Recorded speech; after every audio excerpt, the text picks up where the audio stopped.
Avant de commencer cet entretien, je voulais vous parler de YFood qui sponsorise cet épisode.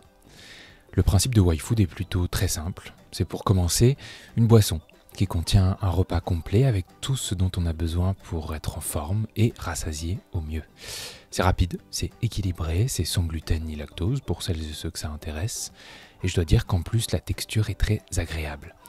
Alors on retrouve dans chaque YFood du magnésium, des protéines, de la vitamine C, enfin bref, tout est étudié pour qu'une bouteille soit la plus complète possible.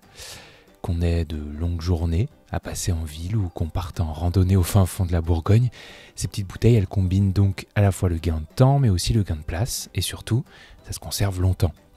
De mon côté, une petite mention spéciale pour le goût vanille et le goût noix de coco, mais évidemment, ce ne sont pas les seuls qui existent. Et justement, il existe des packs découvertes de 5 boissons de 500 ml avec, et c'est toujours bon de le préciser, les frais d'expédition offerts pour la France et la Belgique pour ce fameux pack découverte et également offert pour 25 € de commande pour le reste des produits. Je me permets également de préciser que YFood fait aussi des bars sur le même principe avec des protéines, des fibres, des vitamines, des minéraux, bref, sans mauvais jeu de mots, les coups de barre de fin de journée n'auront qu'à bien se tenir. Et comme YFood est sympa, ils ont créé un code promo de 10% en plus de tout ça. Et ce code, c'est en majuscule, tout attaché, laquille10. Je vous laisse le lien de YFood directement en barre d'infos de cet épisode si ça vous intéresse ou si vous êtes juste curieuse ou curieux. En attendant, place à l'entretien. Bonjour à tous et à toutes, je suis Thomas Louis et bienvenue dans La Quille, le podcast où on parle de culture avec ceux et celles qui la font. Cette semaine, je reçois l'écrivaine Brigitte Giraud qui vient de publier Vivre vite aux éditions Flammarion. Son dernier livre qui, à l'heure où je vous parle, est en lice pour les prix Goncourt et Femina. Vivre vite revient sur l'accident de moto qui, en 1999, a coûté la vie aux compagnons de Brigitte Giraud. Après avoir publié À présent, un premier livre paru en 2001, elle revient, 20 ans après, avec Vivre vite, pensé comme une enquête, pour apprendre à comprendre comment tout ceci a pu se produire. Un livre construit sur des hypothèses, qui interroge aussi notre rapport au destin, au hasard, mais pas seulement. Alors pour en parler, j'ai rejoint Brigitte Giraud dans les bureaux de Flammarion, où une grande pièce nous était réservée. Je me permets de le préciser, parce que nos voix résonnent un petit peu. Bon, évidemment, tout va bien, notre entretien est tout à fait écoutable, et si vous êtes habitué au podcast depuis le début, vous devriez être habitué à ces petits tracas de la technique, pour la simple et bonne raison que ça n'est pas toujours mon fort. Quoi qu'il en soit, avec Brigitte Giraud, on a parlé ensemble de la manière dont la construction de ce livre a été pensée, de cette notion complexe qu'est le deuil, de l'importance de la musique dans son histoire, ou encore du fait que Vivre vite comportait originellement une partie supplémentaire. Bonne écoute. Bonjour Brigitte Giraud. Bonjour. Alors il y a un mystère qui planera toujours autour de cet accident de moto puisque le rapport de police indique que l'accident n'a pas de cause connue. Alors un accident de moto sans cause connue, d'accord, mais est-ce que ce sont ces zones d'ombre qui ont donné naissance au livre ? Ouais, ce qui a donné naissance au livre, c'est l'impossibilité de comprendre comment et pourquoi c'est arrivé. Et c'est vrai que le cerveau humain, quand on ne lui donne pas d'explication, quand on ne lui donne pas de sens, parce que ça n'a pas de sens, il n'en finit pas de galoper et il essaye de rendre compréhensible ce qui est incompréhensible. D'où, par exemple, la création de Dieu. Par exemple, c'est un petit exemple. Voilà, donc c'est vraiment à la base, parce que le rapport de police est extrêmement laconique. Voilà, il donne l'heure, le lieu, et finalement, il va peut-être poser bien plus de questions qu'il ne va apporter de réponses. Donc, le livre est une façon de mener une enquête très large. Oui, on peut parler d'une forme d'enquête pour parler de ce livre ou c'est quelque chose qui vous... Non, ça me va bien. Ça vous va bien ? Ça me va bien, enquête, c'est vraiment ça, une enquête à la fois intime, à la fois... je ne l'avais pas vu venir, mais l'intime n'est intéressant que s'il résonne avec le collectif, donc à la fois sociologique, à la fois ça percute l'histoire avec un H majuscule et puis une chose plus politique. On parle de libéralisme, je parle de plein de choses. Donc c'est une enquête au sens très large sur nos vies, sur nos existences. Ouais. Et cette enquête, elle se construit autour de si, d'hypothèses. C'est un peu de cette manière dont le livre est construit, des espèces de chapitres. Si, nanana, si, nanana, si, nanana. Comment cette colonne vertébrale, elle est apparue ? Qu'est-ce qui vous a donné envie de partir de ces si ? Alors maintenant, je ne sais plus tellement comment je suis partie de ces si, mais ce que je sais, c'est que tout ce qui s'est déroulé les jours, les semaines, voire les mois, et voire même, on va dire les mois avant l'accident, sont tout un tas d'événements, de micro-événements ou de gros événements qui se sont tous déroulés de façon assez foutraque, de façon très désordonnée, et il y a plein de choses qui ont eu lieu qui n'auraient jamais dû avoir lieu. Et à commencer par cette maison que je me suis mise en tête d'acheter alors que tout me disait qu'il ne fallait pas le faire, cette maison à rénover. Et donc forcément, je me suis rendu compte que la maison était au cœur de ce qui avait provoqué l'accident, par tout un tas d'effets de ricochets un peu particuliers. Et donc, j'ai commencé par le si.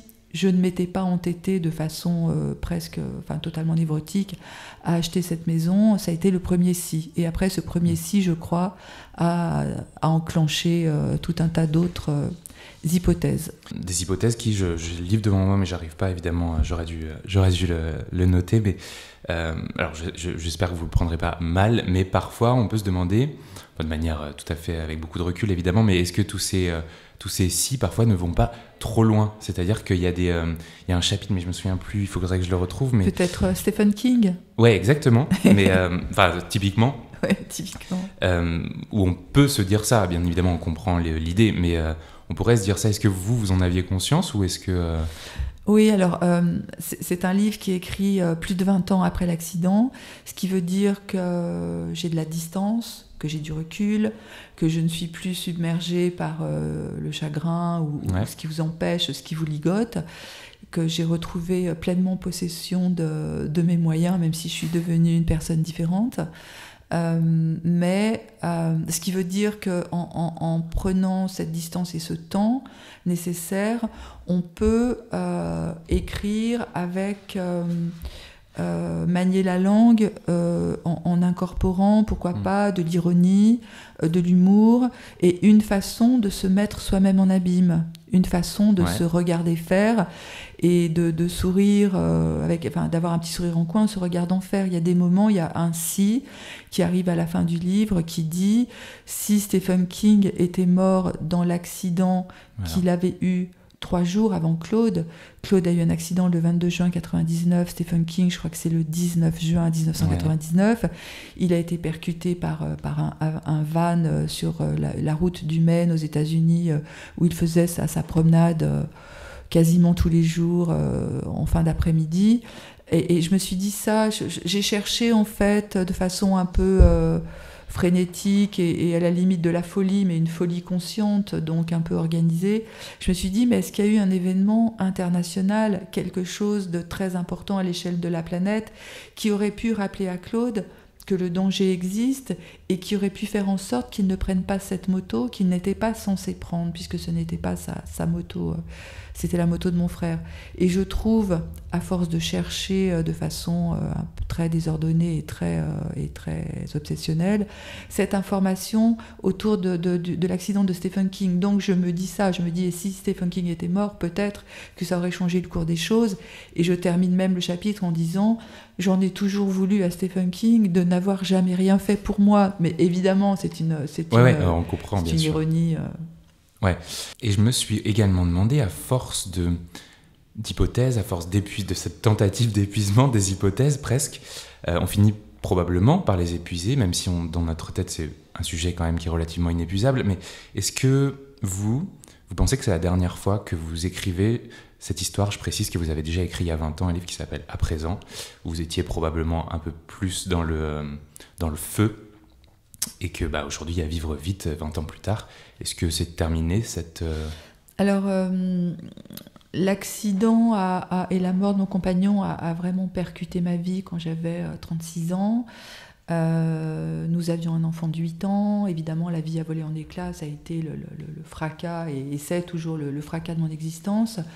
Donc, j'ai écrit un livre qui concerne cet accident 2 ans après, qui s'appelle À présent, mais qui était vraiment un livre de la sidération, de la déflagration, quelque chose d'extrêmement factuel, qui va très vite aussi, mais qui questionne plus la disparition brutale et violente de l'homme de ma vie.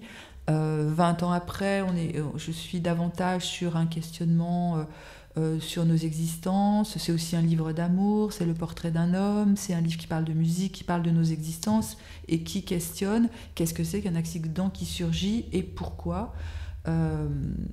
Qu'est-ce qui fait que différentes circonstances mises bout à bout, comme par un effet domino, vont avoir comme résultante cet accident.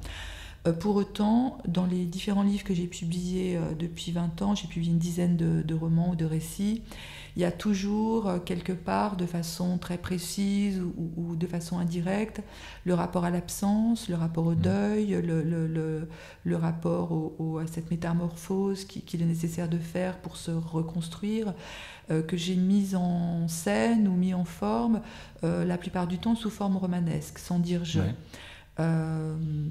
Aujourd'hui, je me dis qu'il est très probable que ce livre ait sans doute mis un terme à cette grande exploration du deuil. Et pour autant, ce livre-là comportait une deuxième partie qui faisait aussi 250 pages, qui était un deuxième volet.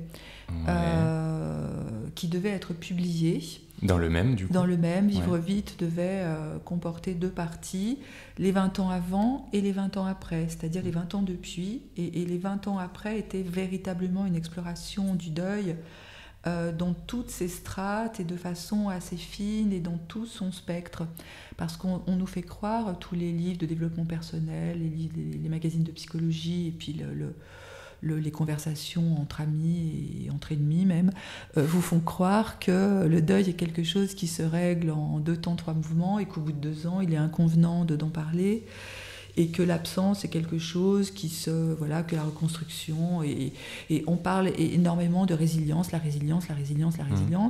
Et j'avais envie de dire, d'approcher tout cela de très près dans ces 250 pages.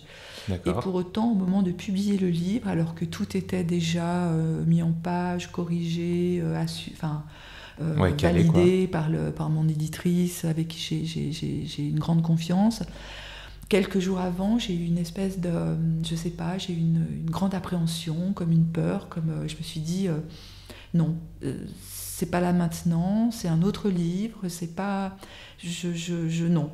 Donc j'ai demandé, est-ce qu'on peut retirer ces 250 pages, qui impliquent aussi pas mal de personnes, des amis, de la famille, ça implique beaucoup d'autres personnes,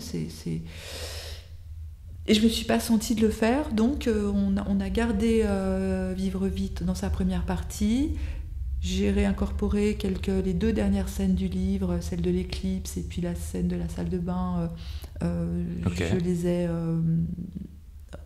retravaillées pour qu'elles soient là. Je ne pouvais pas laisser le lecteur ni moi-même sur l'accident, c'était impossible. Et je ne sais pas si un jour je publierai ce livre ou non. Pour l'instant, je ne pense pas, mais... Comme quoi, la question n'est pas résolue. Finalement. Je pensais qu'elle l'était, puis en fait, je me dis, c'est tellement énorme il est possible qu'elle l'est peut-être pas. On se retrouve dans quelques temps. Et je parlais tout à l'heure du livre À présent. Vous avez publié, il y a 20 ans, je ne sais plus la date, l'année.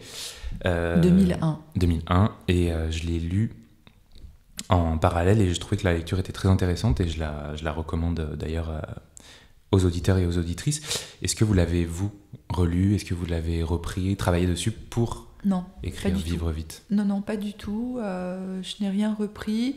Pour autant, j'espérais ne pas me répéter Et en même temps, même s'il y a des scènes qui peuvent je sais qu'il y a 2 ou 3 scènes qui sont des scènes communes, mais pour autant, 20 ans après, il est évident que le regard que j'ai sur certaines scènes a changé, est très différent. Il y a une scène dans À présent où je me revois la nuit qui a suivi avec l'hôpital, c'est l'hôpital Édouard Herriot à Lyon, les urgences qui me rendent un sac poubelle, et j'insiste pour dire un sac poubelle dans lequel il y avait les vêtements, les affaires de Claude. C'est évidemment quelque chose qui est d'une violence inouïe, mais ce qui est peut-être encore plus violent, c'est l'objet, le contenant, c'est-à-dire ce sac poubelle dans lequel on vous donne. Voilà. C'est symbolique. Même. C'est symboliquement insupportable, et je rentre chez moi avec ce sac poubelle et je ne sais pas en quoi faire pendant la nuit qui va suivre, c'est-à-dire que j'ose pas l'ouvrir. Dans Vivre vite, je ne sais plus maintenant si j'ai gardé la scène, mais ce que je dis, ou c'est peut-être dans la deuxième partie, mais peu importe, c'est qu'entre-temps, il y a des gens, des médecins urgentistes qui ont lu À présent. Et qui sont venus me voir pour une rencontre en librairie pour un autre livre quelques années plus tard, et qui sont venus me dire, vous savez, on a fait lire À présent à tout le service à l'hôpital Édouard Herriot, et on ne rend plus les affaires des personnes qui sont décédées en déchocage, en réanimation ou peut-être dans d'autres services. On ne les rend plus dans un sac poubelle, mais on rend les affaires dans un petit coffre en osier. Et ça m'a bouleversée. Je comprends. Parce que je me suis dit que c'est énorme.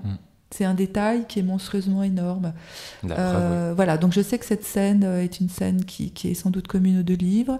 Il y a la scène de l'annonce, au moment où on m'annonce, mais je l'écris pas de la même façon, parce que même si c'est la même scène, elle n'a pas la même place dans le livre. Et j'ai pas relu À présent. Je sais qu'il y a de la musique, je sais qu'il n'y a pas forcément les mêmes références musicales, mais c'est pas grave. Oui, il y a de la musique. D'ailleurs, le titre du livre, Vivre vite, vient directement de la musique, du monde de la musique. Vous l'avez trouvé dans un livre que lisait Claude de Lester Banks. Lester Banks, ouais. Qui est un critique américain et dont vous parliez déjà dans À présent. Ah oui, j'en parlais de ça, je me souvenais pas. C'est le seul post-it d'ailleurs que j'ai mis, je sais pas pourquoi j'ai mis le post-it là-dessus. Mais je m'en souvenais plus. Ah bah, décidément. C'est là.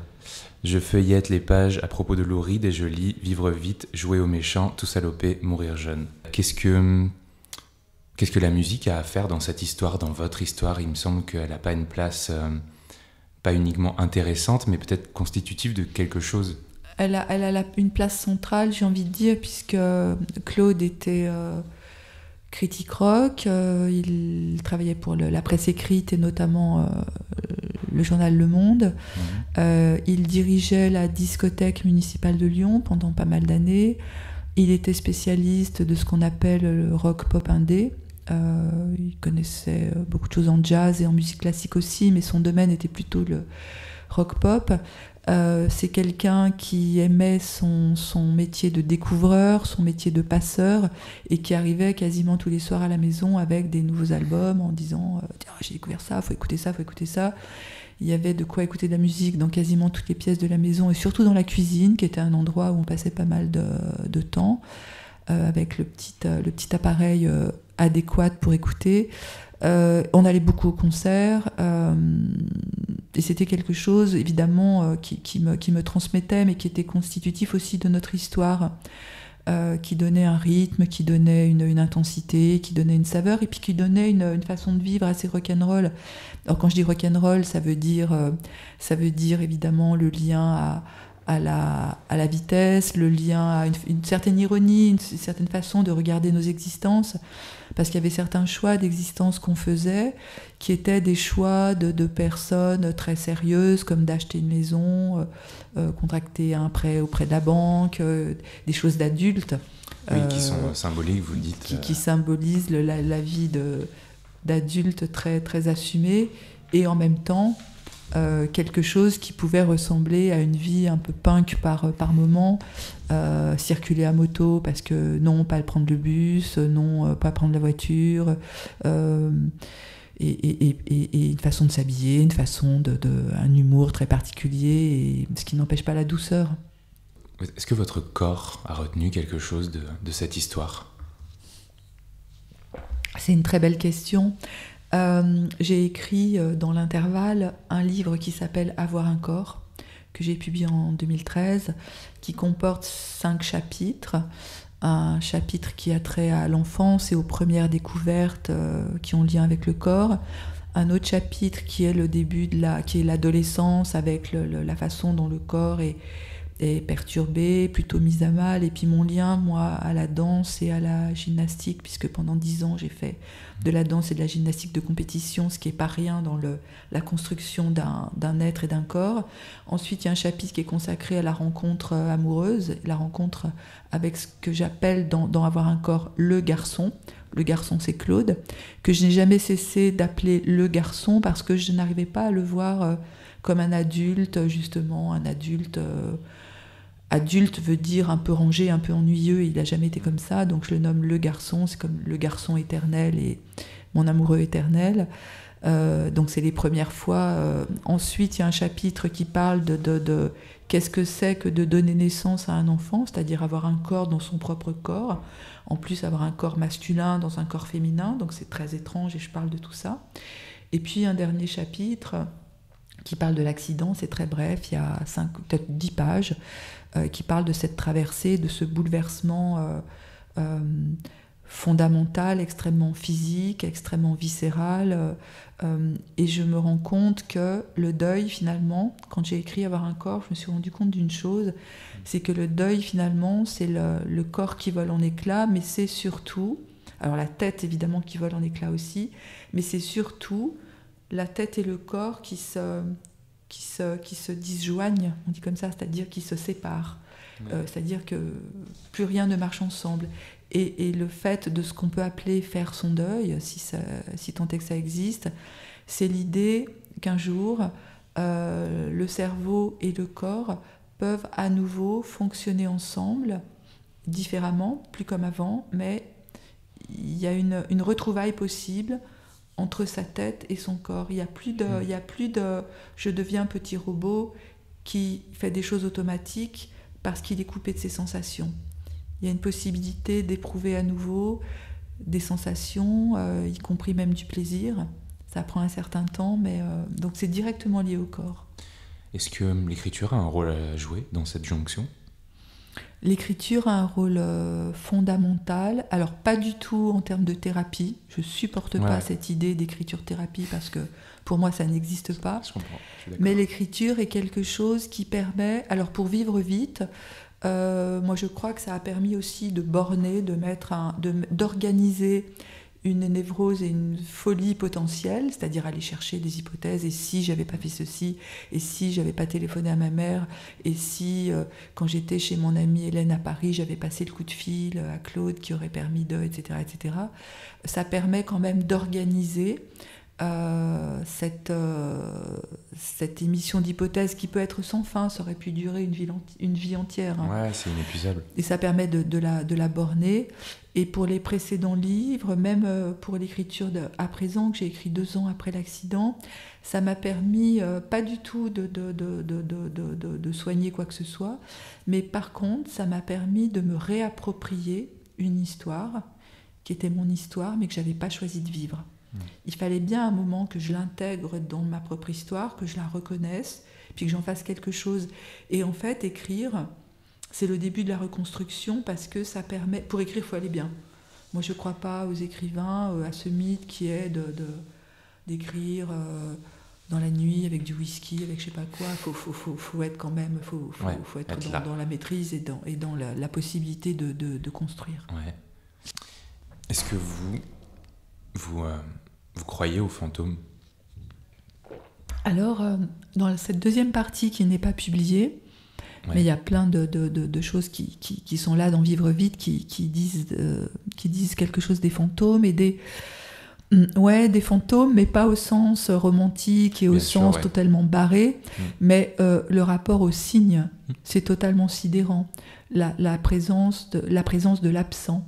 Il y a quelque chose qui est totalement incompréhensible et inexpliqué, mais il y a tout un tas de signes, pas tant des signes physiques, c'est pas les rideaux qui bougent, c'est pas du tout ça, mais c'est que tout à coup, vous allez avoir... dans ce qui vous arrive ou dans la rencontre avec une personne ou dans surtout des rencontres avec des personnes qui se sont trouvées sur mon passage après coup, des musiciens, je pense à Dominique A. Il y a quelque chose avec Dominique A. J'ai découvert après coup que Claude avait enregistré lors d'une de ses interviews, avait fait un grand enregistrement avec Dominique A, je ne le savais pas. Et en cherchant, après un concert des Stranglers, je suis allée chercher dans mon bureau dans lequel il y a des cassettes que Claude avait enregistrées de ses interviews pour le journal. Je cherchais un truc autour des Stranglers et de Jean-Jacques Burnel, le bassiste. Et là, je tombe sur la cassette de Dominica. Et ce qui se dit dans cette interview, de ce dialogue entre les deux, est totalement sidérant. Voilà. Et donc, c'est des signes qui reviennent après coup. Ouais. Et qui sont... parce qu'on ne peut pas disparaître comme ça, il y a une véritable disparition effective et définitive, mais il y a tout ce qui a été construit avec une personne qui ne peut pas... être une coïncidence.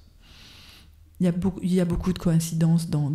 C'est une histoire qui a été longue, c'est une vingtaine d'années, moi je l'ai rencontrée, j'avais 16 ans, donc c'est une histoire très longue et très, très intense et très habitée, donc forcément elle ne peut pas être dépeuplée d'un coup. Vous avez espéré l'oubli un temps, ou peut-être est-ce que vous l'espérez encore ? Non, jamais. Surtout pas l'oubli, mais ce qu'on appelle faire le deuil, j'ai fini par me dire que ça devait être sans doute être capable de laisser une place à l'autre dans son existence sans être dévasté.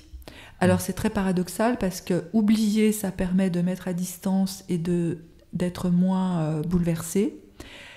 Mais oublier n'est pas supportable. On ne peut pas oublier quelqu'un qu'on a aimé follement et qu'on aime sans doute toujours, avec qui on a traversé un pan d'existence tellement excitant et tellement équilibré et exaltant. Donc c'est trouver un équilibre, voilà, que l'autre soit là, sans qu'il vous dévaste, sans que son absence vous dévaste. Donc c'est un équilibre qui prend énormément de temps. Et c'est pas en une année ou 2 années, comme je disais tout à l'heure, qu'on peut faire une place à l'autre. Quand il s'agit de son amoureux et d'une histoire d'amour brisée, après le deuil avec un parent plus âgé, où il y a des deuils différents. Ouais, chaque deuil est différent. Je voulais parler d'un livre, je ne sais même plus quoi dire dessus. C'est un livre que vous avez publié, dont le titre vient directement de Dominique A, qui s'appelle « L'amour est très surestimé », par rapport à tout ce que vous venez de dire, mais je le résume malgré tout. Vous parliez en 11 moments de la fin des relations, on peut dire ça. Ça a même été adapté au théâtre, je crois. Et de toute évidence, vous avez changé d'avis, puisque l'amour n'est pas très surestimé, de toute évidence. Alors, ce que je voulais dire dans L'amour est très surestimé, donc c'est une chanson de Dominica qui s'appelle Surestimé. À un moment, et voilà, ce sont ces paroles-là, l'amour est très, riff de guitare surestimé. Ce que je voulais dire par là, c'est qu'à ce moment-là, j'avais autour de moi beaucoup d'amis qui étaient dévastés par les ruptures, mais vraiment dévastés. Parce que l'amour peut vous dévaster d'une façon dramatique. Aussi la mort de l'autre. Il y a 3 nouvelles qui parlent de la fin de l'amour à cause de la mort. Donc c'est aussi une façon d'aborder quelque chose qui me concernait. Et donc surestimer, pour moi, c'est vraiment ça, c'est-à-dire que ça peut nous porter très très haut, le sentiment amoureux partagé, ça peut aussi nous détruire profondément.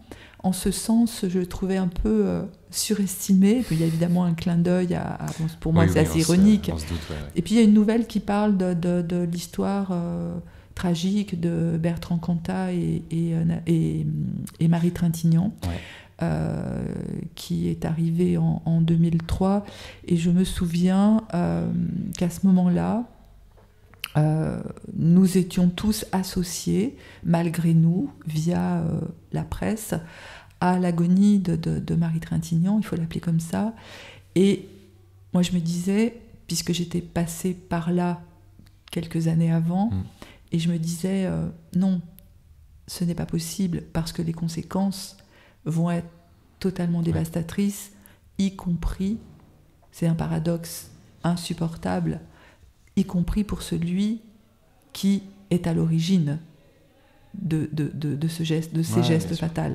Et ça, voilà, donc j'ai eu besoin d'écrire aussi cette petite nouvelle. Et petite nouvelle et petit recueil qui se termine par j'ai pris l'habitude de parler toute seule dans le noir depuis que tu n'es plus là, ce que je trouve assez joli.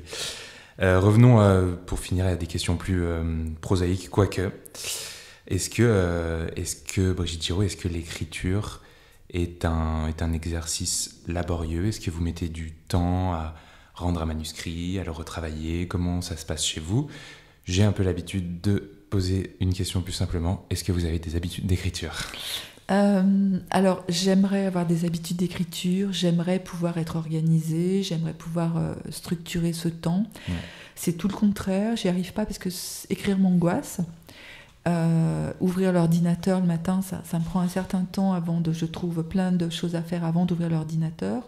Pour autant, c'est quand même ce qui tient mes journées. Quand je suis en période d'écriture, parce que là, il y a des périodes, pendant 6 mois par exemple, où je ne vais pas écrire parce que là, j'ai rendu mon manuscrit en début d'année, février.